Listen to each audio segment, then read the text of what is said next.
The member for Dawson. Well, thank you very much, Mr Speaker. My question is to the Deputy Prime Minister representing the Minister for Resources and Northern Australia. Will the Deputy Prime Minister outline to the House the government's approach to securing jobs and investment across Australia while also protecting our environment?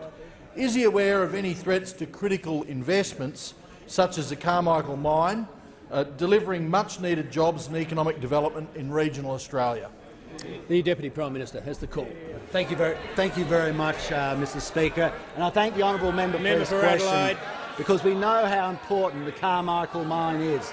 We know how important it is in underwriting the jobs, especially of miners in central Queensland. Incredibly important.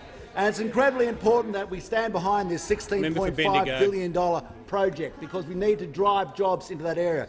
And it's also incredibly important that we understand that some of the misnomers that are peddled around, misnomers such as that it's on the Great Barrier Reef, have got to be dealt with. It is 300 kilometres from the Great Barrier Reef, about the same distance as Gundawindi is from Byron Bay, or as Parks is from Sydney. Now, Byron Bay, Parks is from Sydney. Now, I'll take the interjection there. But look, we should also remember Dawson McMurdo. The only way you ever get something is if you get an interjection, because you never get a question, do you? The Deputy Prime Minister he never gets a question. Interjections. He only gets an interjection. You should. The member for Maribyrnong should give the poor old fellow a question once in a blue moon. Give him a question. Help him out. Help him out. Help your workmate out. Help your workmate out. But Dawson McMurdo of the Queensland Supreme Court said, and this is very important, if the mine proceeded, this is the Carmichael mine, it would not increase the amount of global greenhouse gases or any environmental impact resulting from those gases. There would be the same or greater harm if the mine did not proceed. So what we need from the Australian Labor Party is support for coal miners. And it was disappointing last night to hear the member for Shortland. The member for Shortland said, and I quote from the Hansard, "The truth is that our power station fleet is very old." Correct.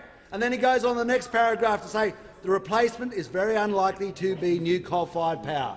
Well, that's saying something to the people of the Hunter Valley.